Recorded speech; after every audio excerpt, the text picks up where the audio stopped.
sikoyo bato nyonso tozomona kana ba TV wana na banzela kotelema koteya baza babengani ya nzambe te ya satan toloba na église ya pasteur Christ na kokuta pasteur kokuta frère Fali sikoyo kokuta frère Fali wapi ya basalela nzambe wapi bazosalela tozoyeba te omona tana ba TV prophète ya lekani kengai oyo babengaka ngo kisi ya boye kanga papa mais ato le ba prophète omoni na ko ba jipo boye pokota ba biro boye po sala boye il faut bakisa mai moko boye il faut zongisa boye il faut sala ba cérémonie moko boye nyonso to wana papa obandangi na yango te siro okomi na yango wana ndenge ni kasi omo parfois faire bandima na bango bino te mbote balandi ya chaîne biso Congo Creative Congo Creative est la chaîne Oyo, tout ce qu'on a à chaque moment pour partager, pour liker et pour s'abonner.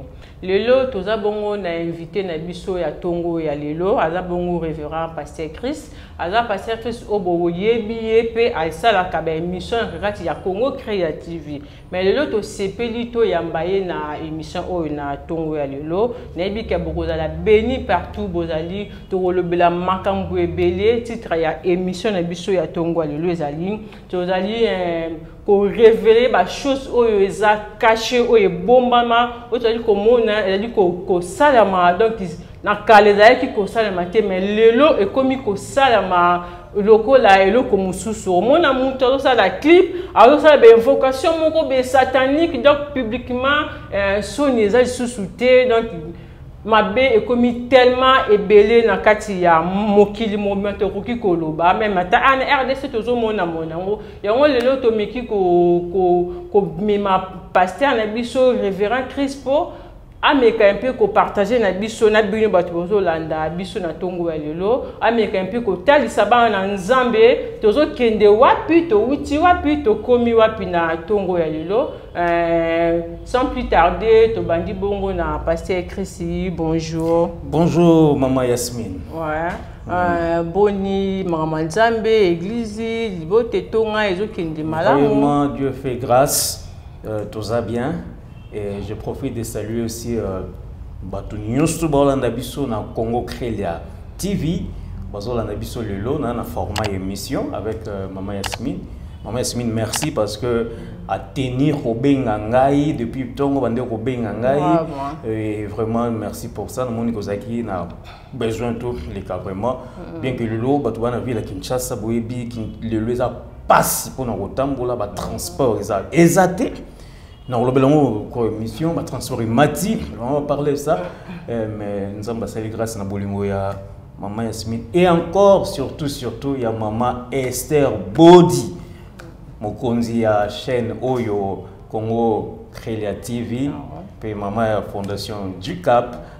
Merci l'opportunité de faire la mission. Merci. Oui, parce que Christian, plus tardé, on banda directement dans émission na biso ba question na biso problème na biso o sali ke tukuta na Tongo ya lelo lelo tozomona un peu partout na ba TV na ba nzela ba pasteur ba prophète ba komi tellement ebele donc tozoye ba lisusu ko ça la différence wana te wapi ya ba salela nzambe wapi bazosalela tozoyeba te omona tana ba TV prophète ya lekani kengai oyo babengaka ngo kisi ya boye kanga papa mais ato le ba prophète parce qu'on parle des prophètes yebi ke na ndenga nzambe mais to mutaleki na TV oyo ken oyo soko balaka te yaka pa na ko peso mabala oh mai yaka na $10 yaka na boye est-ce que pasteur nyonso wana ezaka kala kati ya bonzambe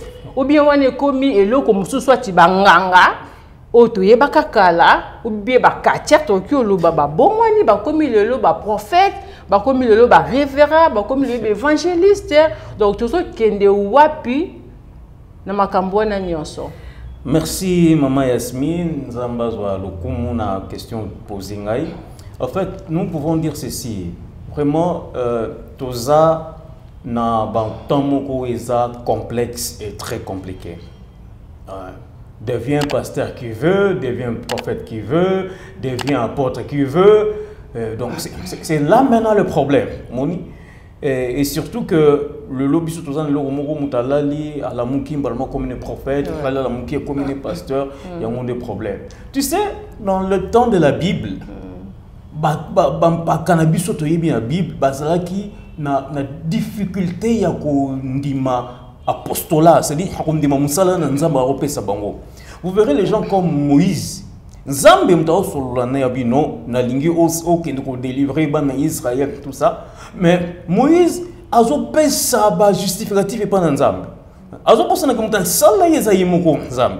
Mais il dit azo lokaka ba fofu yonde ba lobaka en français. Nebi ko lobate, lobaka malamuté et tout ça. Pour hasard na ko moi peur ya osala musala yango. Mais tinkolo a convaincre yé. Et puis, Nandenge, il faut mettre Aaron, Pembe Naye, puis il faut continuer au Salam Moussala Nzambe. Et Mingi, sur le tali Gédéon, tant Nzamba Zobinga, Alobi, Naza faible, Naza faible, Naza Makasouan, nous Salawan. Mais, à fin de compte, accueilli. Ça veut dire que Kala, c'était un peu comme ça. Mais aujourd'hui, Batou Bazoko s'est précipité sans vocation, sans appel. C'est pourquoi tout le monde a bévi Rwanda. Yango zomona ba photo wana ezo salama. Maman, oyena musala nzambe, ozana vocation te. Vocation ça veut dire que nzambe nde muto abengi yo. Tu n'es pas appelé. Mais qu'est-ce que vous attendez de muto yo azana azwa appel te, azwa vocation te? Qu'est-ce que vous attendez de lui? Mais pasteur Christine, oui. Na zuni kaka na moi question qui obimi pa na moko. Okope sa biso différence na ba oyo baza ba bengani na ba ponani. Okoko ko expliquer ba na nzambe ole msu na tongo alelo des différences peut-être na ba comprendre en pété. OK. Pour lelo ba nyonso ba comme ba pasteur, ba nyonso ba comme ba prophète, ba nyonso ba comme ba docteur surtout wana ko. OK. Je vois dans la Bible sur total Jérémie, Bible lobby, nous avons dans Jérémie Abi, avant que tu n'eusses été formé dans le ventre de ta mère, je te connaissais et je t'avais choisi. Voilà. Je te connaissais et je t'avais choisi. Ça veut dire quoi? Et donc, c'est d'abord important. Dieu te connaît. Nzambe aïe bakabisono aïe bio. Tant aïe bio, après aïe bio et puis aponio. C'est-à-dire il y a l'appel qui vient et il fait le choix, à ça le choix est pas na yo. Peut-être à ça le choix na yo n'est pas na yo. Alors, si ma choix na a bengi siko yo kota na kati na musala na nzambe. Donc, ça doit marcher de pair. Il fait son choix sur toi. Moi, je ne vais pas te dans mon kilio. Tous belé. Mais ce qu'on nzambe aponaka mutu na mutu pe na ndenge na ye. Abengaka mutu na mutu na ndenge na ye. Alors ça d'abord choix et pas na yo. Puis soit que ça le choix pas na yo, est-ce qu'on a bengi yo? C'est là le problème. Maintenant comme si on baraté ko benga mo ko benga mais pas na nzambe. Peut-être ce n'est pas seulement pour osalele dans les 5 ministères, mais tu peux être appelé par Dieu. L'homme suppose avoir partenaire il y a œuvre nzambe. Tu peux être appelé par Dieu. L'homme suppose à la kaka gagneur d'âme ou gagnaka milimo. Tu peux être appelé par Dieu peut-être pour être intercesseur. Tu peux être appelé par Dieu pour être protocole dans l'église. Ce n'est pas forcément que ce que directement tu ok dans les 5 ministères au Ezali. Et surtout que Busso, comme toi, on a bengi a lui-même pas formation. J'ai dit que Molimo Monsanto comme Torosala. Molimo Monsanto. Oui, Molimo Monsanto à Salaka. Oui, mais il faut minimum de formation. Si vous bateau, nous avons un TV, na banzela, côté les côté ya bazaba bengani ya nzambe te ya satato loba. Parce que na koloba, tout le monde a pe na batu misusu basala ba plein na ba martyr na biso. Basala ba plein ba leka pe na ba TV chama yiboye ko bika batu ba ko sabe ba ko zongisa boye. Mais lelo tout le monde baza parmi batu oyo pe bakomi komi mabana na nzambe na nzela ya libunga. Na nzela ya libunga. Na sepeli parce que obi baza sko le lobis mesiko lelo baza parmi ba oyo pe bazo mi bana na nzambe na libunga. Obi le monde très important bi lelo. Ça veut dire lobi le musu baza ki malamu. Lobi le musu basela nzambe bien. Mais lelo basali ba benga ka déviation. bah celle to benga rétrogradation bah c'est rétrogradé. Mais ce que dire ça on a pour nani parce que normalement ils arrêtent non ou t'es dans mokili que né dans Zambie que vous en Zambie na succès na nyonso zaki nango et après au yesu ko na succès non pe wana peut-être Zambie a tika que place wana ou bien a tika ki yo na ilo mobo sala ki o se repentir o sali yangote après mon que non pona na baye bangaka lisusu fona kota boye pona zongi sabe po baye banga lisusu siko bato nyonso wana babika ka wana na kana kombo Nzambe bon tant on be faut kota boye en plus beton on peut zali ka ke kufate hein beton on peut zali ka kufate parmi beton on peut okuta ba musicien pe bazali ba musicien obiso bato o to benga ka ba musicien mokili hein bazali mokili bazali ka tongo tonto pe bazali mokili te bi ka ba travailler plus na banganga ba on be mama Nzambe te boy na bo sikoton boy na kati église ba okuta musicien moko boy no peut ça par exemple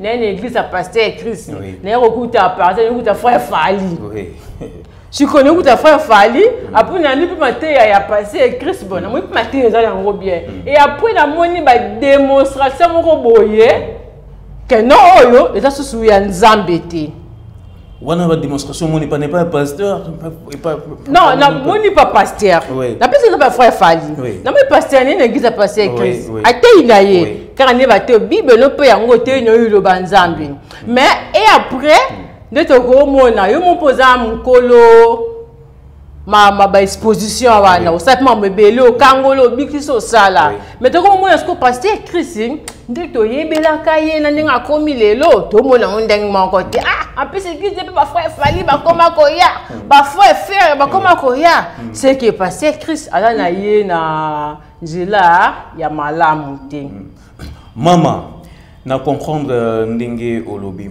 en fait mutu moko na noté azana thermomètre moko spirituel o wota et pas ya pasteur o poye ba décrénine pasteur wana zana yango azana se azali kolo mutazate po biso nyonso tunde toza boye maître na biso eza Nzambe o ya yebi biso mona moko ndinga azali mais problème na biso basala Nzambe zarani omoni tant to bandaka musala Nzambe oyo bani musala Nzambe azo salela yo ba miracle ba makambo belé Nzambe o salela yo wana mona que tous un attachement plus c'est pas Nzambe c'est-à-dire à ce moment-là to contaka plus c'est pas Nzambe ozo compter pas Nzambe ndeti ko oza nul le Seigneur c'est toi dans ma vie et ya moment na Nzambe utilise kabiso mingi mais piège moko yeko la kabiso il faut na loba yango tant wana ministère e comme na succès mbongo comme kota comme voyager comme na ba contact belé ça c'est moment là peut-être moi au moins mon Nzambe moi faiblesse comme mon kota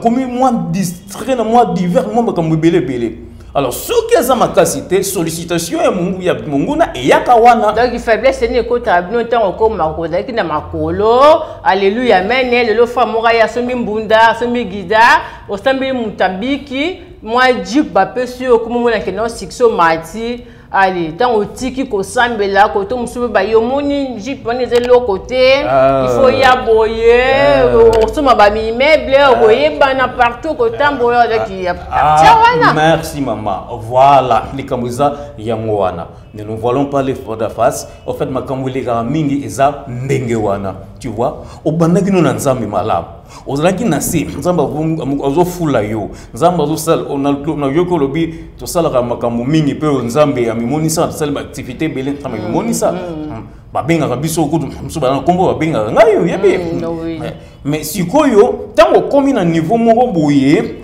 ba sollicitation ya kamingi c'est maintenant la question que mosel na Nzambe tikala na base ya Jésus-Christ pour mutu apesi au ministère wana aza capable ya ko sali le kursu ya mingi koleka ozozwa wana pour bato ba boya le mususu te ndenge lobi omoni ndeko ko ba jipo boy pour kota ba biro boy pour sala boy il faut ba kisa mai moko boy il faut zongisa boy il faut sala ba cérémonie moko boy nyoso tu wana papa obandaki na yango te siro okomi na yango wana ndenge ni parce que parfois faire bandima na bango binote pour beaucoup tanaka bon oui frère frère ego là Oui, frère Gola, c'est mon voisin. Et à un moment, tout ça, c'est mon voisin. On a pas oui, on a pas c'est dur. D'abord, ça peut moi n'engagé le Rolanga, à sa voisin nanga, direct. Ça va continuer tout ça là. On a pas vraiment d'abord courage et belé. Et ça mais Jésus-Christ est la solution à tous les problèmes. Nous allons soutenir la force, la casse.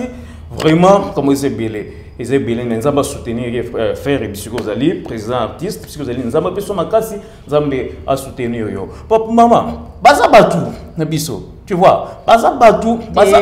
Révérend. Oui. Oui, que c'est pour une collègue qui n'a pas comme évêque Mokuna. Oui. Maman, il y a des délivrances, il y a Gigo là. Vous l'avez vu la vidéo là? Si, non, tu vas sambeli, basilisi, muli molebe ko bimate, sengi yemoko muli belobi na bimina keyi na kozala bien boye morobika. Siko yo muli belobi nza metanga kangoli. Ya on zaki na maladie. Nzamba longoli o maladie wana. Abomi o lisusu. Bon, maman, pe alam ya Gigo là, tu peux dire ko kundaye matanga ilikaki toyoki makambo belé ba voice ba audio belé bimi pasteur Mukuna évêque papa mais ouais pena vidéo oui vidéo ouais ça que tu voice vidéo pena la carte tonga tout à fait tout à fait. Mais ce que je veux dire que dans Makambo to Salaka, dans ma prière, il y a la part de l'homme, la part de l'homme de Dieu et la part de Dieu. Par Yanzambe Zali, par Yamutu Nanzambe Zali, par Mamutu Oyo Azoya, cause solution, par Nayope Ezali. Dans l'année papa Mukuna Lobi, Epsaki Gigo Lavanda na kati église. Et après, famille lobby qui est non, famille lobby, qu'on a assez bon bien, tout ça abîmé et puis avec le lobby, tant qu'il y a qu'un voyage, mais Gigo l'a abîmé, après elle au Koufawana. Bon, on ne sait pas trop très ce qui s'est passé, mais moi je vais parler en général. Je vais parler en général. Ce que je vais dire, c'est quoi? Au moment église. Tant que tu n'as pas tant que lobby na yo likuloba tout ça respecter yango ba tu vas avoir tendance à respecter maloba mingi ya banganga ya ba magicien o comme konti munene make panganga munganga ji la na mabele ala na mabele mais tant que ça nzamba lobby ozomona okaka lokola blague lokola nene église c'est sa couverture. Mon pasteur, le bec bon avec le bec bon ami que non, soit dans la carte une église par rapport à ma cambosa na yango église et couvrir et munzamba au salam comme belé. Ndeko tonga bimi libande est-ce qu'elle continue qui na vie chrétienne? Est-ce que bon premièrement maman, tant ba comme rana no wana l'église, au le gano ka délivrance. Papa, quand le gano délivrance na nous et l'autre c'est important dans la vie à muto de recevoir d'abord Jésus-Christ comme Seigneur et Sauveur. Bon à niveau évêque pose assis que non. Bon, à quelle étape bon on to yébité n'ébité ceux qui évêque ba même qui peine de ko ya ko yamba Yesu so qui ndeko yamba Yesu c'est bon parce que le logo yamba Yesu masi on confie dans les seigneurs voilà ba vidéo le peu musu c'est mo ka lo ba ka niveau na ye bo na boye tu yamba bandeko tala niveau mo ezate maman non niveau mo ezate niveau za ba niveau ya Jésus-Christ de Nazareth ah yes niveau mo ezate. Oui, tout le monde qui ngana okufana patacle na ngai ngana na niveau boye ngana na bouddhiste donc on même loko ezalaka te lobby et comment ko bima boye ya kolande loko wana te Yesu aleki bango nyonso succès makasi et pas Jésus-Christ.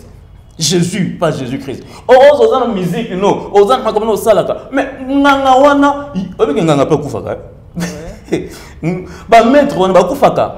Mais le seul où il y a Koufa, c'est quoi? C'est Jésus-Christ. Koufa, c'est frère, c'est ce qui nous comprend bien, c'est que à ta base, pour la musique, il y a bon se bailler, pas ensemble, et simba pour la musique, il y a c'est rebo. Oui, rebo. La musique n'est. Ngana yebi na mona kaye. Pasteur la musique n'est. Na landa ngote mais tozana Kinshasa tozana Kinshasa tozana mokili tosala ka ba sembla te tozana Kinshasa tozana mokili na yebi rebo moi si inosbino c'est ça frère pasteur vous avez précision na pécité mais en fait tozana actualité na mboko toza biso tona na voiture te soko mati na taxi chauffeur ati musique na ko lobane de papa kata aolinga te non to yokata to mona ka bango voilà. Il y a un clip na emoko auti ko sala clip wana na ebité hein ozo mona penza clip ezo lakisa dai kunyimona benga mi benga kana mama na bango mama na yo pe nga na ibi mama no mama Gabi mama ya ngati ta mama Gabi ya mama ya ngati tina mona na ndenge na bango yo mama na bango do la reine mère. Parce que sur tel clip en tant que maman bango c'est la confirmation makambalo parce que ba yo kaka ngani maman na bango mais ceux qui ont tel clip on est la confirmation. Bien aimé c'est vrai bon na Regina Bino na moni clip ango na Regina Bino mais bon c'est vraiment regrettable. N'est que ba monteur ba régisseur ba ni ba loban bino que ça ba scénario ba salaka tout ça mais je veux vous le dire que parce que même à la télé parce que donc bah oza pasteur couleur na couleur et une signification bon mon clip tout en blanc banza kamilayi mais donc au moins quand non débuté c'est-à-dire que blanc, en fait, blanc, blanc, ils ont le babani, Lucifer et c'est l'ange de lumière, tout ça, blanc, ils ont lumière et tout, et diable. Mais attention, Jésus-Christ aussi est la lumière du monde. Jésus-Christ aussi est la lumière du monde. Blanc, et là qui s'appelle blanc d'abord, et ça s'appelle sanctification, sainteté propre. Oza contre Moutou Oyo a signifié blanc comme si ils a tenu moko ya monde éternel. Non, mais en tout cas, moi, je ne peux pas admettre ça dans pastorat. Bien peut-être que pour la chemise, peut-être oza contre yango. Non, non, maman, dans le pastorat, dans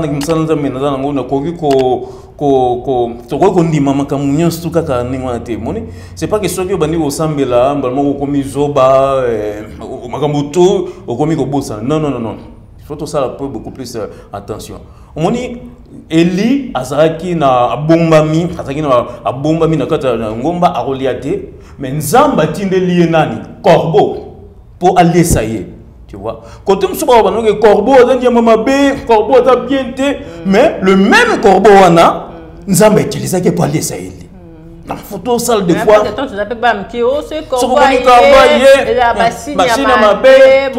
mais Dieu a utilisé un corbeau pour aller ça Élie pendant qu'il y a un problème tu vois donc tout le monde tout ça un peu différent oh kim ça doit être bilamba pembe et ça diable et ça non Jésus-Christ c'est d'abord la lumière du monde même à ça dans mes bélo on va comment tu vas soutenir un peu pour qu'attendre il va pas sango mais le comment même révérend va pasteur va prophète moi on sait que on a ce dormo qui les barreta ya kubeba il y a on kamute il y a on bano que et logo bien bananza mais faut tout ça un discernement.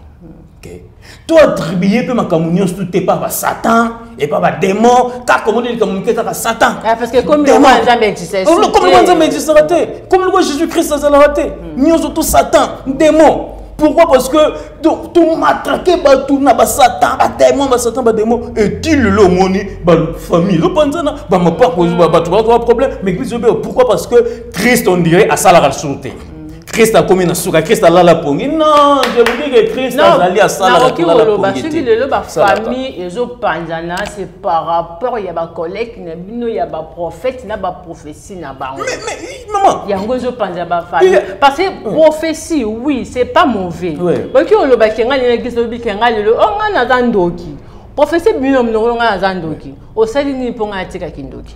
Mais maman, il y a beaucoup de choses à dire, tu vois. Tu parlais des clips, il y a voilà, tu pembe. On a une fixation. Moi, on a ça là-bas, parce que Non, comment compter? Voilà, c'est bon. J'espère aux hommes, désolé, kawana, basin, wana, eza mawa, omoni. Tango ba basela nzambe Bible ezo pekisa batu musique wana na blog wana baloba na biso ezani mais problème eza contenu eza kana kati ya musique makambo eza na kati wana puissance nini we animaka na kati wana tu vois l'esprit nini eza na kati ya nini wana yongo mon émission lobi ke makambo e bomba make e komi kopima comment bima non par exemple moko lelo olingi chéri moko copine pour tout ça obi ke chéri wana po linga po yebake oza mobali na yeni tout ça obi basi mino boza la kati ako mi monisa ko laisser le temps simbisio sac ba monake osaka voilà c'est comme le diable soko pactiser na ye ata ko lelote ata ko lobi ando bimisa ba misala na yesiko ozumuna lokolo mutu konde di sirende zo ba manzaka layi maman là bas on sait que sirène en tout cas grand poète mère lobby parce que moi je pense que pour nous la maman na ye donc on a maman nous a maman yo maman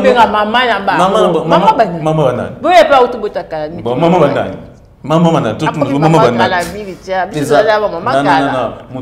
maman na ye pe yesu aza yesu lelo o kufula ba maman ba lobani yesu za maman ba nyonso donc ça la tension na bloc wana lelo zo bomba ma société et comme ko bima visiblement boye ils ça la basala tu vois pour tout le monde sirène wana omona azo na image moko ala ba image wana soki bana baza mwe mutazo landa yango ako adapter yango tu veux so adapter obi ngape na koma boye na sama comme ça na mona clip bon tout ça mais tu ne peux pas savoir ça ko affecter yo parce que le monde marche avec des images même Jésus-Christ parlait na ba image alobi mutu moko bimi azako boaka ba graine azolona aboaki graine liboso et ko esika mususu graine ni balé et ko yibo graine misato et ça ba image tu vois bah et que image ba capter ngo facilement et rapidement yango moni ke lelo esubi mandengwana donc bandeko ça très attention yeba ba image ni nzotala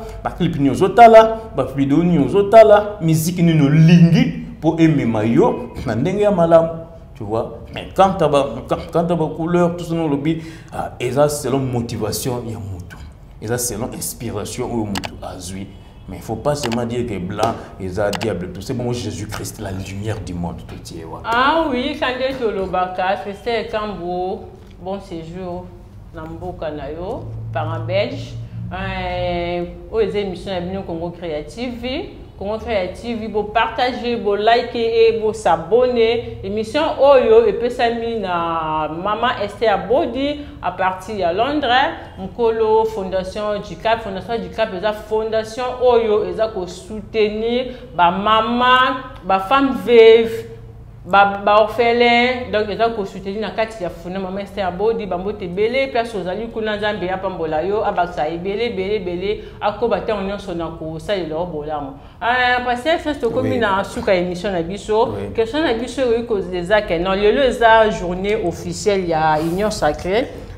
Donc tout tamolo mona que donc le appena embouteillage transport là tu vas belé na manifestation na stade de Martyrs baza ko soutenir président na biso Félix Antoine Tshisekedi na makambo za ko ya liboso moins point de vue na kati makambo ko koloba en tout cas to comment suka to comment on suka oui to comment suka beaucoup à dire mais j'espère que nous sommes bon en tout cas bon tout ça dans kati mokili mokili nzambe mutao diriger yango mais na sena mokili ezana bato bazo kamba mokili c'est-à-dire la politique et les politiciens on ne peut pas s'en passer de ces choses-là. Tolandi oui le lot vu les hommes mouvements on engena loba maman comme vous savez obi le lot ba transport mati ba transport triplé ba transport mati dans les plans mati pour yango no ba ne l'église biso ba pasteur tozo tema comme belé me photo te non ba baza na ba bolingo kasi photo zo ba message l'amour on m'a déjà transport pour nanine les trucs de l'union sacrée pour non mais faut pas de l'union sacrée nous faut un problème pour mettre ça transport Non, ils ont comme belé. Bon, Nzamba Sunga, Congo, ils vraiment profond, comme belé. Mais Nzamba Sunga, président Fachi, c'est notre président, lui, faut bon de la peau en Bango. Nzamba Sunga, président Fachi. Enfin, que même Bato Baye Pembe, Naïwana, Basel. Bien, problème, beaucoup, tous à bonheur et monana. Makambo est à la malade, vie est à la malade. Ce qui est là, papa Fachi Félix Antoine Chilombo, Nzamba tient le boko. Nzamba soutenir que il est bien. Oui, même que le moment où na stade des martyrs, ils ont vraiment plein macasse. Bato Baye Pembe Naïe, Baya pété pour nous nuire. Baya pété pour nous moi m'kié na bango te mais baza pe malamu tout monde papa Bemba tout monde papa Kambaga papa Kamere tout monde papa Mbosso tout monde grand figure emblématique politique beaucoup de gens pour nous soutenir papa Félix Antoine Tshisekedi beaucoup de gens pour nous enfoncer sous le peuple congolais a besoin de la malade. Peuple congolais a besoin de vivre très bien. Peuple congolais a besoin de la malade. Alors je profite aussi ma salutation et pas ma master Fondation JCAP. Il y a pas un mot qu'on a Katia, il y a Union Sacrée, Maman Esther. On a ambitionné ma lame, on a funa. Parce qu'ils disent mais bana funa, pasteur Chris, ça mon copain de nous funa. Mikoloya fondation du Cap puis Mikoloya bon mon ministère dans ma bongissement là mon baïdé a bien pour la 2023 où ma bon pour le mesoya n'importe que pour porter à cœur Nzamba Pambola Bino Mingia Pambola Bino.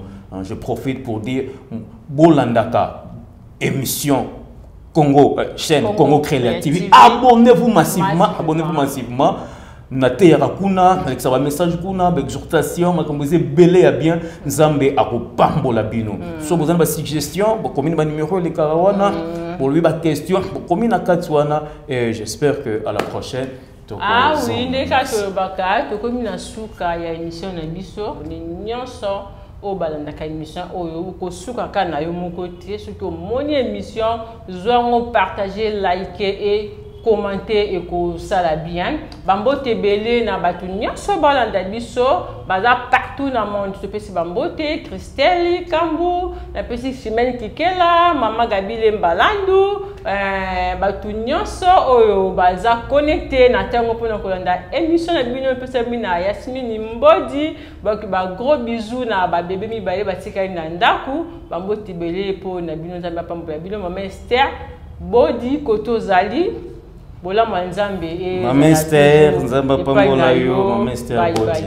Bienvenue dans le Seigneur, Shalom. Shalom, Nabino Newstube, Olandi Bisusu, Lelo, na Congo Crélia TV. De partout où vous êtes, que Dieu vous bénisse et que Dieu bénisse abondamment Maman Esther Bodi de la Fondation JCAP et puis la promotrice de cette chaîne. Yéo azopesa biso opportunité tenzamba pambola mama parce que à PC plateau na ye PC tanobi pasteur Chris Lekaka ote abana nzambe Lekaka solana bana nzambe nzamba pambola vraiment makasi hein maman na ba projet no ya 2023 pour na ba échéance future réseau ya nzamba pambola yo pour te bi so nzamba pamboli yo o makamuno simbi o poussa sumsala nzambe musika Zamba Pambola Fondation JCAP et Kende Musika. Voilà, bénissons les seigneurs de partout où vous nous suivez, que Dieu vous bénisse. Ce matin ou ce soir, je ne sais pas à quelle heure vous allez nous suivre, notre thème s'intitule « Ayez des bons problèmes ». Bozalaka, il y a des problèmes, il y a malam. Parce qu'il y a des bons problèmes et il y a aussi des mauvais problèmes. Mais si vous avez de bons problèmes, en fait, vous allez aller très loin et votre vie aura beaucoup plus de réussite. Nous lisons la parole de Dieu dans Luc chapitre 5, verset 1er au 6e verset. La Bible déclare, le premier disciple, un jour alors que Jésus s'était né sur le bord du lac de Génézareth, que la foule s'est pressée autour de lui pour écouter la parole de Dieu, il aperçut deux barques au bord du lac. Le pêcheur en était descendu et nettoyait leurs filets. L'une de ces barques appartenait à Simon. L'une de ces barques appartenait à Simon. Jésus y monta et lui demanda de s'éloigner un peu du rivage. puis s'assit dans la barque et s'est mis à enseigner à la foule. Quand il eut fini de parler, il dit à Simon, avance vers les larges, en eau profonde, puis toi et tes compagnons, vous jetterez vos filets pour pêcher. Bien aimé, nous venons de lire ce passage. En fait, c'est Christ qui se manifeste, comme la Bible dit, au bord du lac de Génézareth. Jésus-Christ était là et il y avait une grande foule qui le pressait. Voilà. Le grand leader, c'est Jésus-Christ. Vous voyez, là où on parle de Jésus, là où il y a Jésus, il y a toujours une grande foule qui arrive. Bien aimé, là où on élève Jésus, là où on met Jésus en exergue, il y a une foule qui arrive. Il y a des miracles qui arrivent. Il y a de bonnes choses qui arrivent. Voyez-vous. Nous devons avoir l'habitude de parler de Jésus. Nous devons mettre Jésus-Christ à sa place. Jésus doit retrouver sa place. Parce que quand vous parlez de Jésus, vous avez la Bible,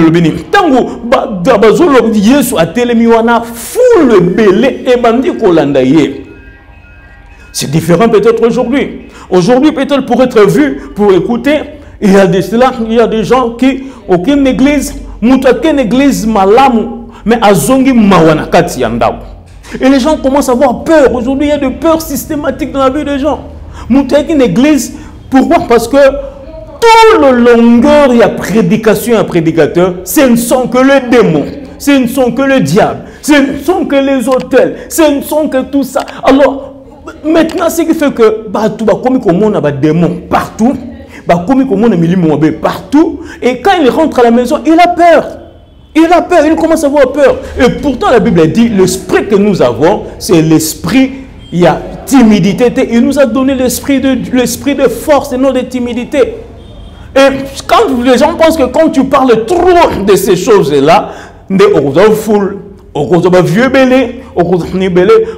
je vais te demander ou je vais te dire que Jésus-Christ est au-dessus de toutes choses. Même dans Moussalanayo, même dans tes affaires, élève Jésus. Tu verras la foule devant toi. Tu verras le succès devant toi. Les gens viendront. Papa, maman nanga, balandi et swap, na lac, il y a Génézareth. C'était dans un lac. Mais même na kata lac, balandi et soumassia. Où sont les fans de Jésus? Où sont ceux qui aiment Jésus? Vous nous suivez de partout. Mais oui, abonnez-vous dans cette chaîne Congo Crélia TV. Vous allez écouter Jésus. Tu sais, quand tu écoutes Jésus le matin, tu écoutes Jésus à midi, tu écoutes Jésus le soir, tu seras dans le calme. Parce que le nom de Jésus est au-dessus de tous les noms. Voilà. Donc, et ils étaient là. La Bible dit, la foule s'est pressée autour de lui. C'est-à-dire,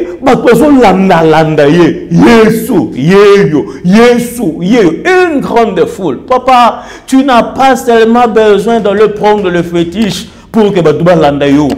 Tu n'as pas seulement besoin d'aller basukulayo, yo mwana mwasi pour mibala bien baya. Tu n'as pas seulement besoin de ça. Tu n'as pas seulement besoin, il y a pose à grade.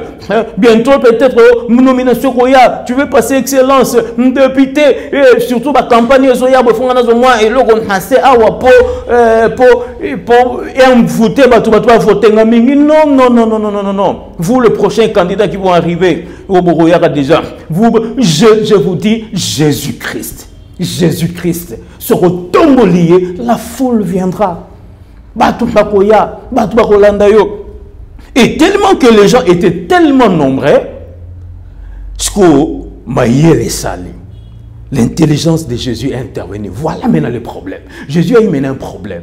Le problème c'est quoi? Il y a eu une grande foule, mais parmi cette foule-là, il doit prêcher. Il est aussi au bord du lac. Qu'est-ce que Jésus va faire? C'est un problème, mais un bon problème. Un bon problème, pourquoi? Parce qu'il a lingui à tombola Moussalanaye, il veut prêcher, mais ce qu'on doit battre fois ça l'année. Et à ce moment-là, l'intelligence maintenant a agi. Jésus a eu maintenant l'intelligence. Qu'est-ce qu'il a dit? Il a regardé de loin. Il a aperçu deux barques au bord du lac. Et il a vu le pêcheur qui était là, puis à Sengi, Pierre à l'obi, pesangai barque na yo. Jésus-Christ est monté dans sa barque, poussani na moi katikati na katikati ya mai pour avoir une large diffusion, pour que quand il va parler et les vagues du lac, ça fera que mon ngongo na ye yoka na makasi et pas yabatunyo soto. Voilà, et il a résolu les problèmes. Et quand il était là, il a prêché, on doit na ekendaki makasi et les gens écoutaient la bonne nouvelle. C'est ça des bons problèmes. C'est pourquoi je déclare dans ta vie que tous les mauvais problèmes soient caducs, annulés dans ta vie au nom de Jésus-Christ. Toi qui me suis dans cette chaîne Congo Crélia TV, Zalaka n'a pas de problème malade. Tu as aussi ça année au problème nous sur ma bé na façon on a vu na yo au nom de Jésus-Christ. Jésus a utilisé l'intelligence et son intelligence a fait que azwa solution na problème azala ki na yango. Otanga mayele ko bwaka yango te. Utilise aussi l'intelligence que Dieu t'a donnée et tu vas résoudre beaucoup de problèmes dans ta vie. Ayez des bons problèmes et non des mauvais problèmes. Nous allons nous arrêter ce soir ici.